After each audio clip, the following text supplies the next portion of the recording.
2 Chronicles chapter 1. Solomon the son of David established himself in his kingdom, and the Lord his God was with him and made him exceedingly great. Solomon spoke to all Israel, to the commanders of thousands and of hundreds, to the judges, and to all the leaders in all Israel, the heads of fathers' houses.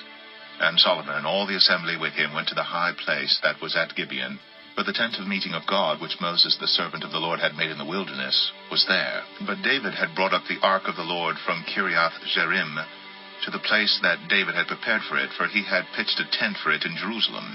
Moreover, the bronze altar that Bezalel the son of Uri, son of Hur, had made was there before the tabernacle of the Lord. And Solomon and the assembly resorted to it.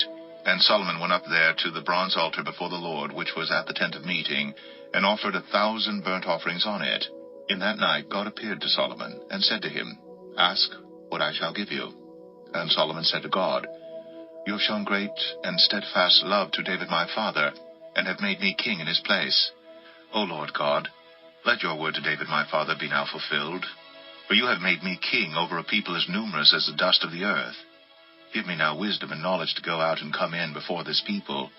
For who can govern this people of yours, which is so great? God answered Solomon, Because this was in your heart, and you have not asked possessions, wealth, honor, or the life of those who hate you, and have not even asked long life, but have asked wisdom and knowledge for yourself, that you may govern my people over whom I have made you king. Wisdom and knowledge are granted to you. I will also give you riches, possessions, and honor, such as none of the kings had who were before you, and none after you shall have the like. So Solomon came from the high place at Gibeon, from before the tent of meeting, to Jerusalem, and he reigned over Israel. Solomon gathered together chariots and horsemen. He had 1,400 chariots and 12,000 horsemen, whom he stationed in the chariot cities and with the king in Jerusalem. And the king made silver and gold as common in Jerusalem as stone, and he made cedar as plentiful as the sycamore of the Shephelah. And Solomon's import of horses was from Egypt and Cu, and the king's traders would buy them from Cu for a price. They imported a chariot from Egypt for 600 shekels of silver, and a horse for 150. Likewise, through them, these were exported to all the kings of the Hittites and the kings of Syria. 2 Chronicles 2. Now Solomon purposed to build a temple for the name of the Lord, and a royal palace for himself. And Solomon assigned 70,000 men to bear burdens, and 80,000 to quarry in the hill country, and 3,600 to oversee them. And Solomon sent word to Hiram the king of Tyre, As you dealt with David my father, and sent him cedar to build himself a house to dwell in, so deal with me. Behold, I am about to build a house for the name of the Lord my God, and dedicate it to him for the burning of incense of sweet spices before him, and for the regular arrangement of the showbread, and for burnt offerings morning and evening, on the Sabbaths, and the new moons, and the appointed feasts of the Lord our God, as ordained forever for Israel. The house that I am to build will be great, for our God is greater than all gods. But who is able to build him a house, since heaven, even highest heaven, cannot contain him? Who am I to build a house for him, except as a place to make offerings before him? So now send me a man skilled to work in gold, silver, bronze, and iron, and in purple, crimson, and blue fabrics, trained also in engraving, to be with the skilled workers who are with me in Judah and Jerusalem, whom David my father provided. Send me also cedar, cypress, and algum timber from Lebanon, for I know that your servants know how to cut timber in Lebanon. And my servants will be with your servants, to prepare timber for me in abundance, for the house I am to build will be great and wonderful.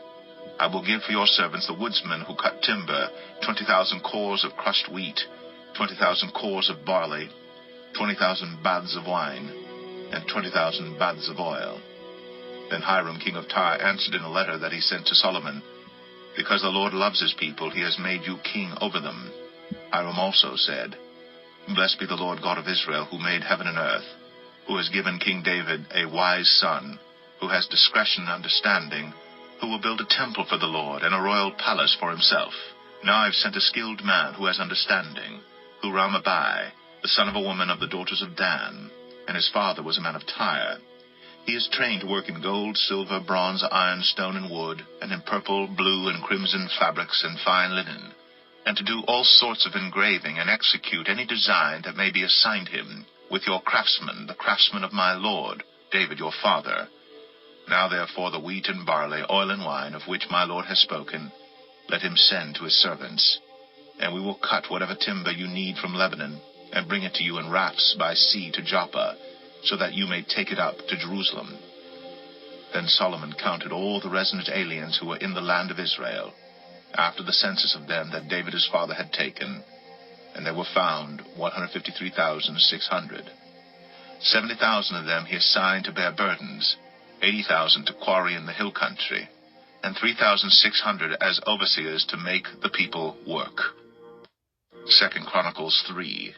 Then Solomon began to build the house of the Lord in Jerusalem, on Mount Moriah, where the Lord had appeared to David his father, at the place that David had appointed, on the threshing floor of Ornan the Jebusite.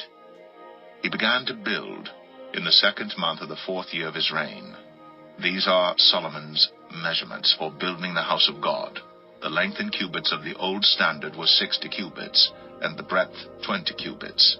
The vestibule in front of the nave of the house was 20 cubits long, equal to the width of the house, and its height was 120 cubits. He overlaid it on the inside with pure gold.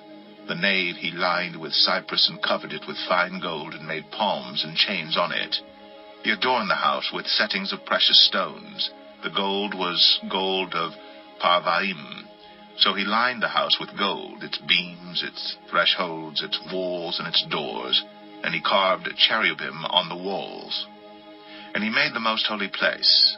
Its length, corresponding to the breadth of the house, was 20 cubits, and its breadth was 20 cubits. He overlaid it with 600 talents of fine gold. The weight of gold for the nails was 50 shekels, and he overlaid the upper chambers with gold. In the most holy place he made 2 cherubim of wood, and overlaid them with gold. The wings of the cherubim together extended 20 cubits. One wing of the one of 5 cubits touched the wall of the house, and its other wing of 5 cubits touched the wing of the other cherub. And of this cherub one wing of 5 cubits touched the wall of the house, and the other wing also of 5 cubits was joined to the wing of the first cherub. The wings of these cherubim extended 20 cubits. The cherubim stood on their feet facing the nave. And he made the veil of blue and purple and crimson fabrics and fine linen, and he worked cherubim on it. In front of the house he made 2 pillars 35 cubits high, with a capital of 5 cubits on the top of each. He made chains like a necklace, and put them on the tops of the pillars, and he made 100 pomegranates, and put them on the chains. He set up the pillars in front of the temple, one on the south, the other on the north. That on the south he called Jachin, and that on the north Boaz. 2 Chronicles 4. He made an altar of bronze, 20 cubits long and 20 cubits wide and 10 cubits high. Then he made the sea of cast metal. It was round, 10 cubits from brim to brim, and 5 cubits high, and a line of 30 cubits measured its circumference. Under it were figures of gourds, for 10 cubits, compassing the sea all around. The gourds were in 2 rows, cast with it when it was cast. It stood on 12 oxen, 3 facing north, 3 facing west, 3 facing south, and 3 facing east. The sea was set on them, and all their rear parts were inward. Its thickness was a handbreadth, and its brim was made like the brim of a cup, like the flower of a lily. It held 3,000 baths. He also made 10 basins in which to wash, and set 5 on the south side, and 5 on the north side. In these they were to rinse off what was used for the burnt offering, and the sea was for the priests to wash in. And he made 10 golden lampstands as prescribed, and set them in the temple, 5 on the south side, and 5 on the north. He also made 10 tables, and placed them in the temple, 5 on the south side, and 5 on the north. And he made 100 basins of gold. He made the court of the priests, and the great court, and doors for the court, and overlaid their doors with bronze. And he set the sea at the southeast corner of the house. Hiram also made the pots, the shovels, and the basins.